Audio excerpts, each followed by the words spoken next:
Detroit Lions still have needs out there. I'm in the market. Well, I'm in the belief that wide receiver is one. Guard is one, but that market's getting kind of thin to where, like, I don't know if it's necessarily going to be addressed in free agency, probably more so towards the draft. Maybe you grab a veteran. And I said this, too, with Dose Dion a little bit earlier, too. Shout out to him. Make sure you guys subscribe to him.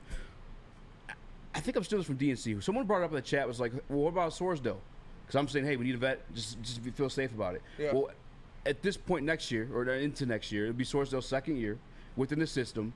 You got to remember, this guy's going from, like, William and Mary to NFL, then also, like, the position change and a very complex, like, blocking scheme with Ben Johnson. He wasn't going to get that done in his rookie year. Now, sophomore season, maybe you have him where you could trust him enough to, like, fill that guard spot while you kind of groom your rookie into it, no P. Diddy, and until he's ready. Like, I don't think that guard might be a sign that they make. But wide receiver and safety are still out there for me. Yeah, I think you can I would rather have a vet. I think a veteran safety is the piece that I look at. If you're telling me I can only have one, I would want a veteran safety. Because you got the young guys, you add a veteran, have him just be a mentor, have him be a depth piece in case, God forbid somebody gets injured, and adding a rookie guard and wide receiver is what I would do personally. God damn it, the camera's on me when you farted, so they thought it was me. No, that was Spitty who did that nasty ass shit. Hey, we didn't see it. It didn't happen. That's fucked up. One thing out my nasty ass fart. Cut the clip. That's fucked. That's fucked. Never drink milk, says Elgato. Never. I like milk. I'm a milk guy. So when I was talking to Dion earlier, we kind of pinpointed some names for the draft or free agency. Free agency. Okay. And to the receiver point that you want to get to. Yeah. Josh Reynolds. First and foremost, why do you think it is? He's not. He wants $8 million. Is that what's and wrong? I think that's the number that they just can't agree on. So. Fuck, he actually might get $8 million somewhere. Yeah. I mean, but key thing is Khalif Raymond. He makes $6 million as the fourth wide receiver. Granted, he returns punts and everything, but I can't blame Josh for necessarily wanting 7 to 8. But I don't think Brad Holmes is willing to pay that. I'm not giving that to Josh. I would rather re-sign MPJ or draft not MPJ, DPJ. Yeah, I'd rather re-sign DPJ or draft a young guy than give Josh Reynolds $8 million. It's weird because I really don't even know. So it's a money thing. Yeah. Otherwise, he would have been re-signed already. You talk about because they like him. Yeah. They love Josh Reynolds. Yeah, I love Josh Reynolds. I mean, I like him. He averaged 15 yards per catch last year. Yeah, but he just choked in the biggest. He moment. soured That's on me. That definitely soured on me like some old milk. He was the reason. Relax. He was the reason. Nick hates him. KG was here at the night show that we did. The reason we lost the effing game. But I would still want to re-sign him for how much he means to Jared Goff. Yes. He is his safety valve at all times, picking up key first downs throughout the game. But you know what they have now? But $8 million? It's a little steep for me. Jared Goff's got a couple safety valves now. He's got Sam Laporta. He's got Amon-Ra St. Brown. That's facts too. He's got a couple safety valves. My name is Joe. I got a wife and 3 kids. You want doing that shit? That's what we do. He's got a couple safety valves now. You can break apart from Josh Reynolds without it being too terrible for him. I think they're going to address it. It's just whether they're going to do it in free agency or the draft. Right. I think it's going to be the draft. There's a few names out there. I'm kind of with you too at this point. If now that I know it's a money situation. Watching people run for the bus. Oh man. Yes, that's fucked up. I remember them days. Yeah, that's what I was gonna say, bro. I was like, I've had to do that quite a few times. Nick, you want to say something? I know you. Yeah, I saw it in the chat here. Would you guys be willing to take a wide receiver at pick 29? Because I got a guy. 29. I have a guy in mind if he falls. I don't know if he would.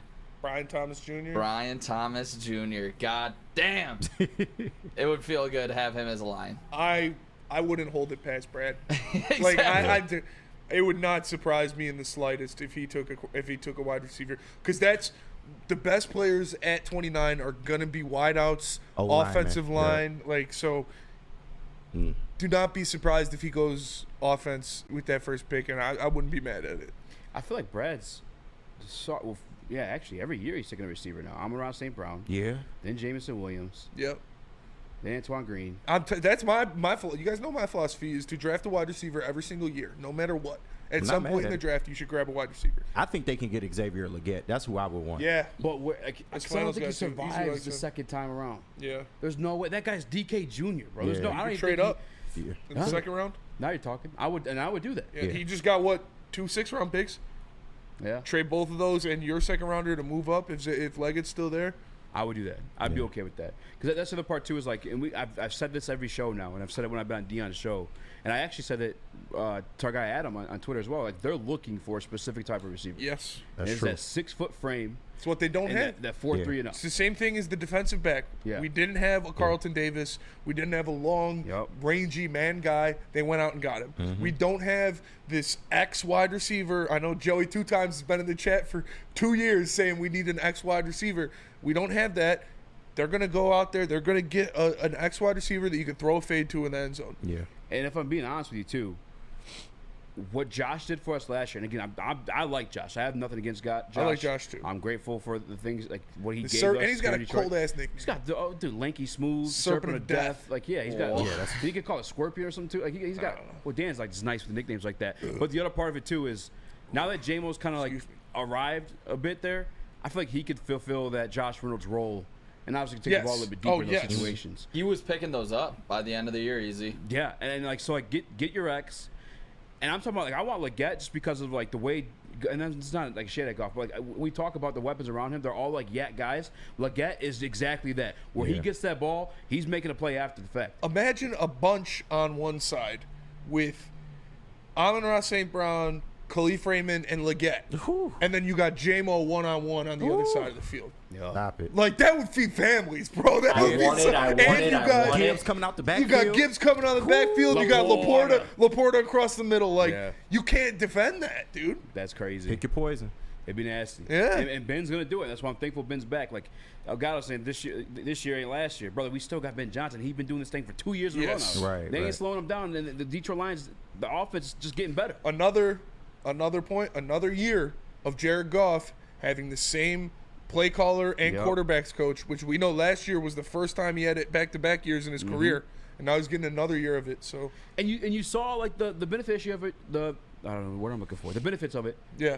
When used to be Jared Goff, the knock on him was the blitz. By the way, like, we have, like, the longest tenured assistant coach right now, both of them actually, Aaron Glenn and Ben Johnson. I think there's one other guy that's been at the position as long as us. That doesn't happen. You're either getting fired because you sucked or you're getting hired because you're just too good. Yeah. You become a head coach. So we had this 3-year stint with Ben Johnson. The blitzes don't affect JG like they used to because he knows his offense like the back of his hands, like the rack of Christian Harper's tits. Like, he just knows where everybody's going to be. That's why, like, this year, you saw him getting freaky with them throws. Like, holy shit. Like, why would you throw that wobbler in there? Because he knew where his guy was going to be. Yeah. And it's the same set of receivers, too. They're wobblers, but they get there, man. Accurate. They're ducks, and they're fluttering, but they're right there every time. It doesn't make sense. Like, there's an immediate ones for sure. It defies the law of physics that he can throw one across his body into traffic in the middle of the field between two guys, and it's going like this, but it just gets there. And real quick, 'cause I know we're over, so we're all on board to draft the receiver then? I'm fine with it, yeah. I'm down for one of the first 3 picks. Yeah. I'm cool with 29, by the way, too. I'm not tripping at that. I don't think. Yeah, I think it would be. I'm really not. I don't want it at 29, but I wouldn't be mad. I would love Leggett too in the second round, but I just don't know if it's a possibility. And I would love Brian Thomas at 29, but I don't know if that's a possibility either. We'll see, Brad. We have Fincher's there. Dude, it's Brad Holmes' season. If he loves someone, he's going up for him. For sure. He's proven that he's going to do it. That's where he gets aggressive at the draft.